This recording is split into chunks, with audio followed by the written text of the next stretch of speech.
புதுச்சேரியில் செவிலியருக்கான நுழைவுத் தேர்வு இன்று 10 மையங்களில் நடைபெற்றது. 484 இடங்களுக்கு 2250 பேர் தேர்வெழுதினர். புதுச்சேரியில் 2 அரசு செவிலியர் கல்லூரிகள், 10 தனியார் செவிலியர் கல்லூரிகள் உள்ளன.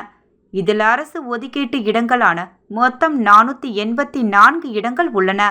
இந்த இடங்கள் கடந்த ஆண்டு வரை +2 மதிப்பெண் அடிப்படையில் நிரப்பப்பட்டு வந்தது.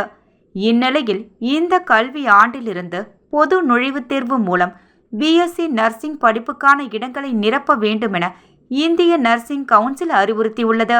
அதன்படி பிஎஸ்சி நர்சிங் படிப்புக்கான மாணவர் சேர்க்கைக்கு இன்று காலை 10 மணி முதல் மதியம் 12 மணி வரை பொது நர்சிங் நுழைவுத் தேர்வு நடந்தது.